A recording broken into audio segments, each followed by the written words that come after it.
सुनीति आ गई। अरे तुम यहाँ क्यों बैठे? जाकर दरवाजा खोलो।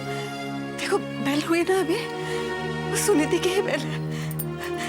मुझे पता था वो आ जाएगी, जरूर आएगी। तुम अभी तक यहीं बैठी हो, जाओ ना, दरवाजा खोलो।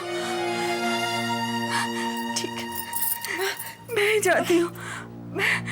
मैं दरवाजा खोलती। माँ, अब सुनीति नहीं आएगी, नहीं आएगी। अगर उसे आना ही होता तो वो जाती ही क्यों? अब सुनीति कभी नहीं आएगी। माँ चुप कर जा तू।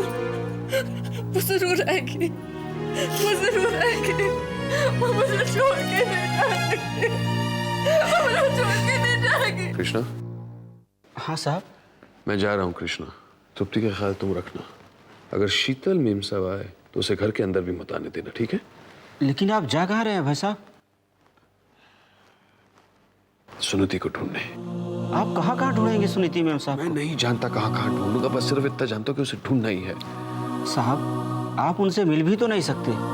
आपने रोहिणी मैम साहब को वादा जो किया है कि आप सुनीति मैम साहब से कभी भी नहीं मिलेंगे। हाँ कृष्णा, हाँ, वादा तो किया है, और मुझे पूरा यकीन है एक बार सुनीति मिल जाए ना तो माँ मुझे माफ जरूर करेगी, जरूर। एक बात बताइए रोहिणी जी, शीतल जो चाहती है वो करती है या नहीं?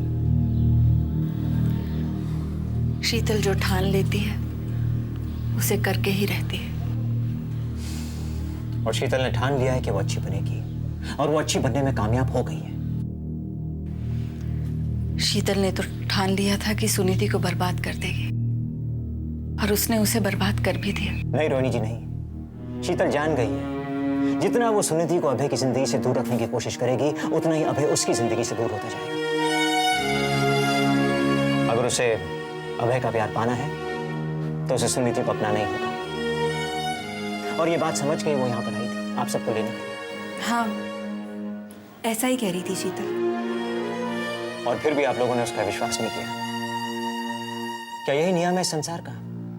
एक बुरे आदमी को अच्छा होने का मौका नहीं दिया जाए। मुझे माफ कीजिएगा रोहिणी जी, बुरी वो नहीं, बुरी आप है। इंस्पेक्टर कुमार, क्या एक माँ अपनी बेटी को माफ नहीं कर सकती? तो क्या शीतल यहाँ रोहिणी जी से माफी मांगने आई थी? आप सबसे माफी मांगने आई थी, मगर उसे माफ करने के बजाय आप सबने उसे सजा देकर इस घर से बाहर निकाल दिया। उस पर इल्जाम लगा दिया कि उसी की वजह से सुनीति ये घर छोड़ के चली गई। मैं आपसे पूछता हूँ, क्या कोई और वजह नहीं हो सकती है सुनीति के इस घर से जाने की? कमान इंस्पेक्टर कुमार, और क्या वजह हो सकती है? मैं नहीं जानता। वो अपने पति से किसी वजह से नाराज हो सकती है, उन दोनों में झगड़ा हो गया होगा, मैं नहीं जानता। नहीं इंस्पेक्टर नहीं, आप शीतल को डिफेंड करने के लिए सुनीता को अक्यूज कर रहे हैं, पता है? हाँ, मैं सुनीति को बहुत अच्छी तरह से जानता हूँ, और वो ऐसा कोई कदम नहीं उठा सकती क्योंकि वो बहुत प्यार करती है तरुण से। वो तो अपने पति को भगवान मानती है। और अगर वही भगवान अनजाने में कोई गलती कर बैठे तो? कुमार, अगर तुम शीतल के बारे में सच कह रहे हो बेटा, तो ये सब भी सुनीति के बारे में सच ही कह रहे हैं। चलिए रोहिणी जी, मैं आपकी बात मान लेता हूँ, मैं मान लेता हूँ आपकी बात, मगर आप मेरी बात भी तो मानिए। अगर आपने शीतल पे हाथ उठाने के बजाय उसे सीने से लगा लिया होता, उसे माफ कर दिया होता, तो आज आपको अपनी बेटी वापस मिल जाती आपको अपनी बेटी। नहीं कुमार, मुझे ये सौदा मंजूर नहीं है। आपकी बहू कहीं नहीं जाएगी, कहीं नहीं जाएगी आपकी बहू, मगर अपनी बेटी को पाने का मौका शायद आपको दोबारा ना मिले।